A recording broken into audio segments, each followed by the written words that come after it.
Rising মিডিয়াতে আপনাদের স্বাগতম।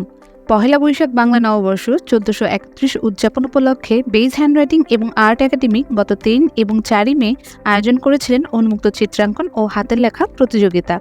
উক্ত প্রতিযোগিতায় রাজধানী সহ বাংলাদেশের বিভিন্ন স্কুল থেকে ৪০০ জন প্রতিযোগী অংশগ্রহণ করেন, যার ফলাফল ঘোষণা এবং পুরস্কার বিতরণী অনুষ্ঠান গত ১০ মে ২০২৪ উত্তরা সেক্টর ৬-এর হোটেল মিলিনাতে অনুষ্ঠিত হয়।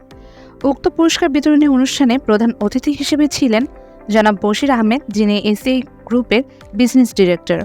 আরও ছিলেন বিশিষ্ট লেখিকা ও চিত্রশিল্পী Farisa Mahmud, principal Uttara girls high school and কলেজের মোহাম্মদ হজরত আলী, এসএভিপি ও শাখা ব্যবস্থাপক প্রিমিয়ার ব্যাংক শাখার মোহাম্মদ সাইফুল ইসলাম। আরও উপস্থিত ছিলেন মোহাম্মদ আনোয়ার হোসেন, যিনি হোটেল মিলিনার চেয়ারম্যান। উক্ত পুরস্কার বিতরণীর ও সভাপতিত্ব করেন বেইজ হ্যান্ডরাইটিং এবং আর্ট একাডেমির চেয়ারম্যান মোহাম্মদ মকবুল হোসেন। উক্ত অনুষ্ঠানে শুরু করা হয় পবিত্র কোরআন থেকে তেলাওয়াতের মাধ্যমে। এরপর জাতীয় সঙ্গীত ও উৎসাহমূলক গণসঙ্গীত পরিবেশন করা হয়।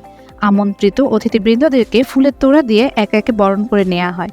বেইজ হ্যান্ডরাইটিং এর প্রতিষ্ঠাতা মোহাম্মদ মকবুল হোসেন তার স্বাগত বক্তব্য রাখেন। হাতের লেখা প্রশিক্ষক আতিকা আঞ্জুম বাচ্চাদের উদ্দেশ্যে অনুপ্রেরণামূলক বক্তব্য ও পরামর্শ রাখেন। উক্ত অনুষ্ঠানে অভিভাবকদেরও মতামত ও পরামর্শ বক্তব্য রাখা হয়।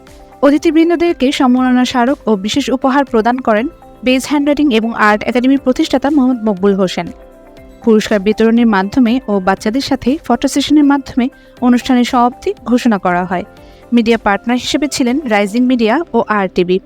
দেশ বিদেশের এমন সকল খবর পেতে রাইজিং মিডিয়ার পাশেই থাকুন, সাবস্ক্রাইব করুন অথবা লাইক এবং কমেন্ট করে পাশে থাকুন। ধন্যবাদ।